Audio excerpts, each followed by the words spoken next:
priorité na bango et la priorité pour la sécurité à l'est, n'est-ce pas? Il n'y a pas de sécurité à l'est, lutte contre la pauvreté, n'est-ce pas? Et puis la paye des agents et fonctionnaires de l'État. Na retourné batebele, mais ngai na rosa pour modèle Mobutu te. Ulaninga? Mobutu pour ngai c'est pas un modèle, hein? Mobutu non, stade des martyrs, mon frère, tant le bino que mémoire ya congolais eza mukuse yango wana. Aigle symbole na ye ezali nini? Aigle plus azo matalikolo, plus azo mona bien assez. Yango wana bisto lingi po ba politicien congolais, plus azo mata, plus azo mona suna cité. Ba réalité à base azo mona société. Ba réalité à terrain azana ngo société. Parce que tout le monde dit que dans 2 ans, chef Asali Oya Koyko Sala, n'est-ce pas? Sur le plan politique, a commis une position Oyo, a Linga Pesa quand même moi solution.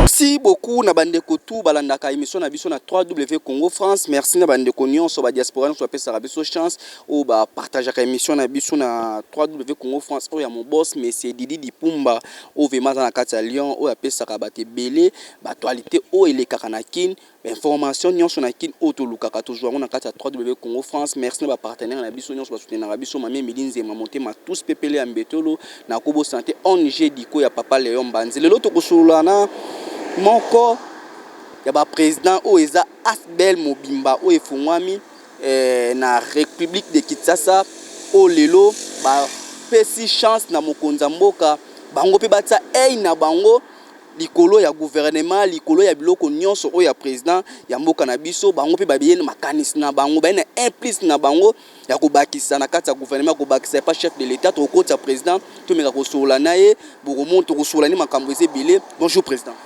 Bonjour mon frère. Batebele bazo lando na 3W Congo France. Président Soko s'est présenté na batuba lando na. Ah, comme on a eu monsieur Serge Mata, Nazali président ya Asbel Synergie d'action pour le développement. Ezali structure moko et salemi pour na kosunga mokonzi mboka. Parce que balobaka que musapi moko et sukola gelongité. Tozali wana pour na soutenir ye. Tozali wana pour na aider puis pour na éveiller conscience ya population par rapport ya développement. Yango wana objectif principal na biso. Yango wana ezani na bino mais tant bo sali yango lelo boye. Ezali pour na kotala intérêt na bino moko to pe terrain ba congolais. Non, départ éducation ya mutu na mutu. Moni balobaka ke moyaka moka fingisa ba kanyoso. Mais en réalité ezana ngo bongote. Mutu nyonso selon éducation na ye yende afifaka ndenge wana ozomona po éducation rattrapaka mutu et loko est important ya kosala eza ko soutenir mokonzi mboka moni c'est notre frère problème ya munene tozali nango na mboka na biso tondima na kati ozomona tondima na kati parce que na mboka na biso banda balumumba Congolais ndimaka lumumba te Congolais ndimaka Tshisekedi te Congolais andimaka mutute oyo asali ya minene ba Laurent Désiré Nyoso Kabila de fils bango Nyoso na Kabila fils Congolais andimaka mutute Congolais pa ina yi andimaka étranger OK ce qui étranger asali ba prouesse mbala moko omoni partout bazolo ba komona ye mais Congolais ye moko akokumisa muninga na yiti au contraire oyo zana Congo na biso clivage ethnique na kati na mboka na biso ana problème moko batu balinganité. Et loko wana ezali signe ya sous-développement culturel ya makasi. Moni yango wana epesaki biso mayele toloba non. Biso na ndenge na biso ya SAD. Tozana besoin de soutenir mokonzi mboka. Tozana soutenir ya kolongola ba clivage wana oyo ko empêcher développement et ça le manakati ya mboka. Yango wana souci na biso SAD po to sali yango na ba combattants, ba sympathisants, ba adhérents même il y a eu des pes pour les structures moko to linga ke zala mingi na kati ya UDPS structure yango eza na kati ya UDPS to et na kati ya UDPS to eza libanda UDPS ngota na UDPS ezala ki libanda mais okota na UDPS mais pona yango il faut to mona ba konza UDPS pour to kutana na bango to solo na bango pour te faire comprendre bango vision na biso na kati ya parti wana boye ko luka poste te bo luka place mo bo ya osala bol misambongo te papa avant ya luka poste ou quoi vie na yo soko za na flair politique te soki ozana don politique te même si osali yango osali le côté moni bato ba koti bako osala te pour nini c'est parce qu'effectivement baza na don wana kati na bango ti chose politique ezali ba koti wapi na gouvernement non bato basala ka politique politique ezali l'art de gérer la cité or l'art ya gérer cité ezali na ba vertu o motifa zala nango pour na gérer cité soki ozali na yango te ezali pamba oskota wana oyebelo ko osala te to yango no moni biso sa to baki non na oyo ezo brûler kati na biso eza souci ya mboka eza souci ya mboka likaniso elibino lelo esali ke odo présentango mais depuis kala bozalaki wapi monsieur Kabila sali temps molai ya 18 ans bozalaki wapi pour soutenir ka monsieur Fachi non il faut dire la vérité depuis notre jeune âge to soutenir kaka ba idée ya UDPS hein il faut dire la vérité mutu nyonso ayebi ngai place na koli place na tangi misala nazo sala mutu nyonso ayebi ngai ke nazala toujours mutu na soutenir kaka UDPS yango wana omoni ke tangu lelo frère Fachi akoti il faut dire vrai na moni tangu akoti azab quelqu'un a sali makambo malamu na kati na mboka na biso même avant élection papa Tshisekedi akufi mon frère biso no tomona ki ndenge opposition ezanga ki repère même sur opposition ebengisi bat na nzela mutako yate toyebaki te ndenge nini tokobimela idée na biso comment que Kabila akomaki na facilité ya kopasser parce que dans opposition tout le monde sous remplaçante alors et Salemi qui était en 2018 tu remarqué le mot très important UDPS c'est qui parti pas conservateur mais tout le monde mutumo koyé avec des idées progressistes mutuana nani c'est Félix Tshisekedi aye na ba idée wana idée za idée mususu aye na façon mususu ya concevoir politique biso tu apprécier ozomona tu apprécier et tu bande ko landa déjà pour tout mona ki kazaki makanisa malamu tala tango leki na élection présidentielle Marami Salemi Félix Tshisekedi a lobby machine ou pas lui il part aux élections et ça donne au échange qui maloba mingi même il y a PPRD à l'époque parce que ba comprenait qui comment lui il a osé place batunyo surtout ya balamuka batunyo so ba ozakité n'est-ce pas donc yango no moni to soutenir qui bana période wana lelo azabo konzi mboka tala circonstance ni nakuta ki mboka ezaki diriger na banani boye bibino moko na banani mboka ezaki diriger na AFDEL et na diriger na PPRD quand mboka ezaki diriger ils avaient tout entre leurs mains mais lelo to zoloba mutuno so ba ki mwana mboka osala 6 mois te mwana mboka osala 3 mois te mwana mboka na sala 6 mois mwana nina sala 6 mois parce que batu ba mona ki place ya zali ezali milieu o ezali passe à diriger mutu nyonso alobaki yango nde so kozalaki na mboka oyo biso nyonso loba yango tout le monde avait peur pour naie to so ba la ndenge nini finalement avant da ndenge nini pour panique wana même ngai eza passe mais ya koki yango parce qu'il avait une mission de Dieu. Moni mais so tolobi mission de Dieu lelo so tolobi ke boye na makanisi ya ko soutenir président oui boye makanisi ya soutenir président est-ce que l'autre kolo bambo kezo marcher par rapport ya social par rapport ya mboka ndenge yo mozo mona yo kasi ko na ebisa yo omoni mboka nyonso po ezwa développement et bandara par le politique ce qui politique ya mboka eza cristallisé ezo marcher te nyonso na sima pe ko marcher te Félix Tangoye a côté politique et qui crispé politique qui n'a pas si Félix a décrispé situation. Félix a libéré les prisonniers politiques. Félix a fait revenir des gens de l'extérieur Tiawa. Félix a sali makambo et batu qui interdit de citer na Congo mais batu na ba ya pour na Félix. Faut qu'on dise mayango.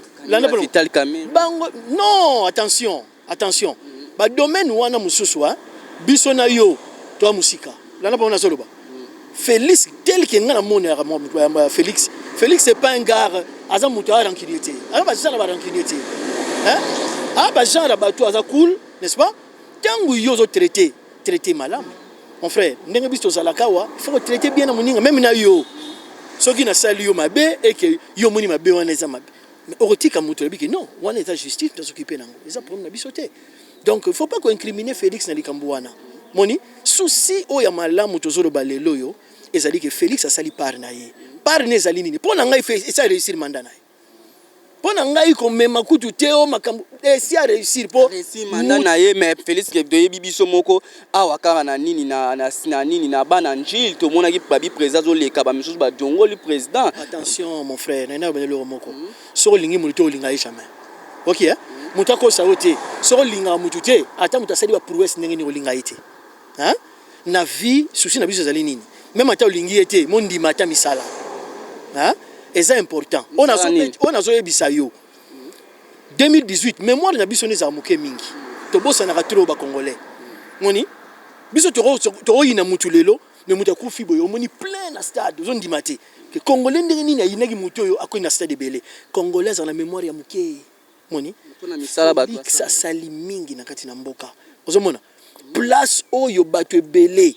bakoka kité n'est-ce pas Félix akota kasa OK telle opposition te papa tant que c'est de akufi telle opposition nani yango osé ko défier Kabila azati et Félix tanga komi wana asali par naye c'est-à-dire au milieu des sacrifices belé lelo Félix a réussi kotia hors jeu bato belé na kati politique président to ke no malembe balanda biso nga linga bato balanda biso nazwaka mokso moko do simba wande bato balanda émission na biso bien mwana mboka Félix Antoine Tshisekedi aza mwana mboka président na biso mboka olobi asali mingi to boyite mais lelo so to zonga so bato no président Kasavu basala ni na mboka koloba sala ni oyo saka soko zoleka na nzelo tali iloko mutasalon président Kasavu gani attention nga tunika ya mboka ezalaka modèle peuple alandaka modèle olandi un peuple sans modèle c'est un peuple azana référence ana repère Kasavu c'est un modèle de gestion. OK? Quand on voit Kasavubu, on voit Moutou Oyo Avandi, Azo Sala Moussala Namboka, Azo considérer Moussala politique, le la place que Zambon Ote. Azo considérer Moussala politique, neti, ba charge, et ça charge pour naïe pour nous salir Samboka. Quand maintenant on a ajo esquissé, aux président, et l'on est en olé, kakomonaka, et l'oko boye, et salama yam sous boye, toi, tongela biso boye, basela biso boye, pour na messe Kasavu. Oui, na boyité, na lobi boye. Question est à moi kilo. Question est à kilo pour nini. Parce que personnalité nion so politique a sali oyaye, n'est-ce pas? Depuis 60 otubandi, tilelo, batu ba sali pour na mboka bazali. Nini oyo loko na bete dio déjà oya Kasavubu na yebisi yo. Qu'est-ce que ya mbese nani? Qu'est-ce que ya nani? Qu'est-ce que ya nani ya Mobutu oyo mona kasala? Non mon frère. Ngai na étonné batu belé, mais ngai na roza pour modèle Mobutu té. Olaninga Mobutu pour ngai c'est pas un modèle. Hein? Mobutu ka ba œuvre stade des martyrs ba frère belé. Tant le bino que mémoire ya congolais eza mukuse yango wana. Hein? Il faut replacer les choses nengezali. OK? Mobutu akuti les caisses et tonda. OK hein? Mobutu akuti mboka wona top. Mobutu a rabaissé ce pays. Il faut dire les choses telles qu'elles sont. Et référence à Congolais aujourd'hui et comme Mobutu. Ça m'étonne. Par rapport à œuvre, net le baraka savu père la démocratie. Quelle œuvre? Tout le monde a martyr, tout le monde a aujourd'hui. Yo nengo zali wana na sud-africain bon rapporté. Hein? Aux enviés sud-africains. Hein? Alors que na période Mobutu ya zwaki, toza pratiquement égal na Sud-Afrique. N'est-ce pas? Donc makambu wana e balobaka sur Mobutu, nga nazalaka étonné. OK, Mobutu ce n'est pas un exemple pour moi, hein? Ni pour mes enfants. Attention, Mobutu a fait combien? Il a fait 32 ans, papa. Il a jugé Mobutu sali pratiquement 2 ans na pouvoir. Faut juger te trop que malé. Yango na ce qu'on a émission. Na tunyo ko mese Kabila po na yo atika nini? Oyo ozo na 18 ans sali so hôtel. O leki na nzelo bi à 18 ans atika la biso. Bon, namona la coopération chino-congolaise. Namona yango, namona banzela oyasala, n'est-ce pas? Ngai de nature, na ministre Moutouti. Le président Kabila était notre président. OK? Il faut un minimum de respect pour lui, n'est-ce pas? Il a été notre président, papa. Donc, il faut changer. C'est quelqu'un qui a fait aussi quelque chose dans son pays. Il faut minimiser en côté. Respect naie et si kazali, n'est-ce pas? Ngai vraiment côté wana na respecta kamutu oyo a dirige biso parce que toute autorité vient de Dieu. Yango na tungo question pour na moi kondo ba batika bepo te bi président so fachi aye abandi ngalinga banda siko ne ba œuvre ko travail na minito na population no sezole la population zole la koto ya ko dame population zole la koto dollar eza komata ba misala ba salaire zo bimate no tozana kinto yo ka sigolo na zo ebisa yo yango wana raison d'être ya SAD yango na raison d'être ya synergie d'action pour le développement. Toye sikoyo parce que tout le monde dit que dans 2 ans chef a sali oya ko sala, n'est-ce pas?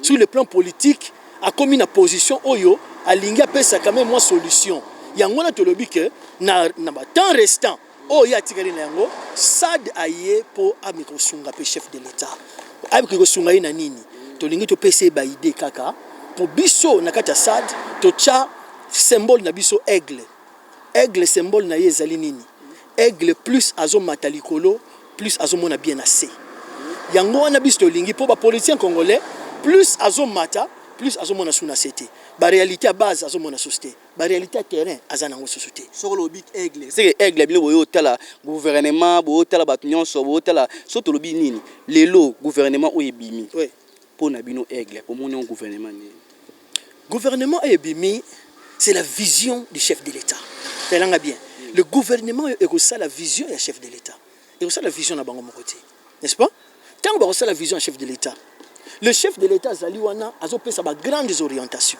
n'est-ce pas bango ba exécuter ne musala omoni le souci na biso yango to yebise yo to lingi biso to zala kaka lisu ya mikonzi na base hein to memela bango les vraies informations aux déranger population parce que osenga fatite aya partout pour atala aux le kanamboka ça passe il faut en abatu na niveau gouvernement na niveau ba asbel na niveau même ya ba ONG esungaye afin que mboka et mata pour na bino gouvernement eza bien oui bimi non attention toloba bien soki ba travail ba bandi ko travailler mais aba kombo ba cité position na yango to moni yango équilibré eza équilibré mais ce que ba o ba telemeli yango ce que to moni ba nani ba ndeko les airs ba telemeli yango okolo ba vino ezani ba député ba telemisa ba biki gouvernement yango te ba menga ko kwesa yani mabunda ba yebaka bango ba ministre mais ba bimi na kozala bref na eloko wana nazo conseiller ba député oyo ba bengami ba révolutionnaire na conseiller bango ba traiter likambo oyo na moi délicatesse mingi hein makambo tozo vivre bango ba wuti esika mususu ba ye kokota na union sacrée place moko te ba kozwa bango n'est-ce pas na minute ya taba bazonga na ba base na ba kozonga use ezala bazonga na base na bango ba ko contrer na yo boye eza plus intéressant bakota na négociation n'est-ce pas avec bakonzi ya union sacrée ba yokana eza problème grave te moni eza nango mupepe ngala moni eza problème grave te ko leka donc naza wana naza ko encourager bango bazala musika ya réalité te mais ba yokana ba solo na bakonzi ya union sacrée ba trouver solution ngala ko négliger bango te baza bato ba aider mingi pour union sacrée vanda na ko négliger bango te mais aussi to boy clientélisme to boy chantage politique hein basala musana bango bayokana to bongisa mboka koto ya Monsieur Kabila lelo to moni Monsieur Kabila MONUSCO e utaki kotala e koluka kosilisa guerre o eza nini ezobunda makuna est-ce que Monsieur Kabila lelo ba koki kokende kotala to baluka chef de l'état mutako sisa makambo oh mais non mais c'est un acteur majeur papa hein c'est un acteur majeur dans le pays et ça lobaka ngo ke bato wana baza bato mon frère bato wana baza bato ba poussaka biso na ba guerre bato ba poussaka biso makambo bo opese raison yo comme non pas du tout ce qui bazo ke notala le président Kabila l'ancien l'honoraire tant bazo ke notala c'est parce que c'était un acteur majeur na kati ya mboka mutasali 18 ans ayi makamebele mon frère n'est-ce pas ayi makamebele eza pécheté n'est-ce pas biso ne te okomisango lokola soki muto oye muto na longwe bokombe ennemi non mon frère le pays est en bongoté hein nous voulons que même ce bakota laye a repé septembre sous ba idée mususu ya malamu o ekoko sunga pe pona guerre eza mabeti c'est frère que ce boye ba ki bon fabot ka kwalishoza nango koyeba ko benda relo monso ezangi ozolo ba deux choses différentes yokanga ozolo ba deux choses différentes hein o yozolo biso ba gestion mboga ya makambo susu hein o wana c'est expertise ya mutu par rapport ya musala asala expérience o asala vous comprenez yango ka biso solo ba hein biso ndenge toye awa tozolobela mingi SAD pona nini tozoloba SAD po SAD azana ba projet na ye oyo azolinga asoumettre na bakonzi n'est-ce pas pona esunga pe bakonzi ba matoto to bongisa mboka n'est-ce pas yango na tolobi ke pona gouvernement sama lukonde to suggérer kaka eloko tolobi boye priorité na bango eza la priorité pour la sécurité à l'est n'est-ce pas et après sécurité à l'est lutte contre la pauvreté n'est-ce pas et puis la paye des agents et fonctionnaires de l'État ba priorité na tozoloba soki kaka lelo réussite bandi côté wana o remarquer yo moko que ma ata nyonso salemité parce que muta ko sala nyonso azate n'est-ce pas? Mais moutako sala oya okoka. Mais ce qui a coquille que population a ressentir en gros pour c'est la réussite. Mais par rapport au pays déjà de tout le monde déjà et tout ça qui n'a 60 quelques ni au sur la ministre mais toi bah quitter à 47 c'est que déjà bah salaire au endoro bima bima wana déjà et ko sunga pe ko to ba salaire à battre ko sunga to ba fonctionnaire ko sunga ko to ya ba battement mbebele naza contre-traité mais on a le binayo la prise de conscience de la population est très importante moni ko ba ni ba roubé wanyon c'est quoi oh wana est un problème ti olandi hein problème ya malamu ezali éveil à conscience de la population.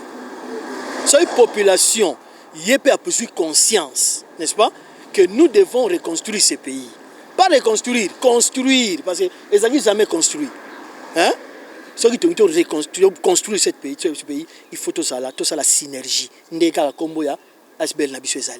faut synergie entre l'autorité et l'autorité. Donc voilà le logo. Les lopesi gouvernement combien de mois par rapport aux chances au ça 6 mois, 4 mois, 5 mois. Ngala repesa mutu 3 mois par rapport à Mindele Bassad. Non, moi je suis pas un blanc. Moi mon problème c'est que par rapport aux réalités, je préfère les donner 6 mois. Je préfère les donner 6 mois parce que au rose na liboulou mon frère, pour na obima sa mutu, ça va faciliter, n'est-ce pas? Au rose le matin yo mozara na liboulou, mutu mo na au travail, n'est-ce pas? Na préféré que 3 mois na préféré 6 mois pour na juger gouvernement wana. Est-ce belle ligne le loboyer est-ce que le lobby no monde bozo mona vision na bino ko boti aigle obi boza aigle bozo visionner aigle atala partout aigle tanga atala partout le aigle élection kozala amboka na biso élection kozala oui élection kozala le problème est à niveau nini na web sabine lo même à l'époque de Kabila il y avait beaucoup de tractations autour ya maloba na ye tout le monde parlait à kozala à rozalate à doubler à kende boy n'est-ce pas? Mais l'ilobaya chef est Félix Antoine Tshisekedi. Il va se prononcer sur son mandat. N'est-ce pas? Et ça, je va se prononcer, papa. C'est lui-même qui va se prononcer. Même ceux qui battent lobby, Nasuka, la bouche autorisée et officielle pour se prononcer. Donc, Makamunio Sotozolanda, souci na bizalina Mboka et Bonga, Mboka et Kendeliboso. Voilà un peu, on a merci beaucoup na bande ko belé balandi biso ezaki to solola na président moko lelo bomoni ke baye na vision na bango ko bakisa implice pas mokonzi mboka ko talisa maele na bango o bango pe bazana ngo pona ko pousser na gouvernement pona ko pousser na ba chef de l'état pona ko pousser bango ba pona ningisa place ezaki ya kolala bango ba ningisi bomona ke batu musu bando banga place boyibi bango ba ningisi po aigle za bongo aigle za tala otango boyibi ya tala boyibi bo sali boye yango ezani président message no kopesa na batu nyonso ongo bakisa nini na moni papa oteza signe papa na biso nini te na zana eloko bakisa te na sepe na yoka mingi pour déjà nyonso na ngana lo ba présence ya lobiango na sur mukeka o na zana ngo na remercier bino pour la prise en contact entre biso na bino sad ozo mono eza mukie meze belé adhésion président wa pesa. Merci. Président, tout ce temps, message no pesa na batebele balandi par rapport ya bata IDPS, par rapport ya ba diaspora tout au bakolanda na monde entier. Abat le clivage ethnique. Abat la jalousie. Hein? Abat la médiocrité. Hein? Abat le fainéantisme. Mais tout l'éveil de conscience, n'est-ce pas? Moutounio ça se sentir responsable na mboka na yi. Et l'autre Zoluka yango wana. Ba projet ça dans un belé mais to koko yamba la moroté devant la presse to bandolo bayango il y a des projets aux réservés kaka na bakonzi ba yo kabiso nan à partir de ba projet to sana yango parce que bandi ko lo bangwa tina moroté to na besoin que bakonzi ba yo kande ba projet to sana yango to pesa yango bango nde ba juger sur ba moni yango intéressant pour na mboka ba compte ba évoluer mais na lo ba pe lo komoko dans les jours qui viennent to rozala na série de ba manifestation to rozala na série ba atelier dans le district nyonso ya Kinshasa dans le district nyonso ya Kinshasa pour na tokende ko marquer vision na biso partout place to kende et puis adhésion et salema parce qu'il y aura des cartes d'adhésion pour na motu nyonso ya kokota na kati ya SAD donc yango wana otokolo ba pour l'instant numéro contact aujourd'hui plus 243 82 28 17 608. On a premier contact, deuxième contact, plus 243 081 41 81 064. Merci président tozo ki vraiment merci olimboli bana mboka ba comprendre bi eza mbala liboso te mbala suka te tayebi ke to luka to vanda ve même mission mo beto meka ko solo la to kota mozindo vraiment yelo ko ngoto tombola po ba ni nyonso balandaka biso ba comprendre ke asbel eza boye eloko boye eza boye nana za boye po to sola. Merci na bat balandi biso na Congo France, merci na mo boss Mesedi Dipumba, merci na ba diaspora to ba partager émission na biso ngala mto kutani mbala sima mama seze pe tozani a HM konza ba mama nengeza la Christian Touré mukendi nengeza la ngala mto kutani mbala sima. Ciao. Congo France Bisona bango na biso bisona bango ekara molai France.com site ya Kolo Masolo ya danger Masolo kitoko Congo France.com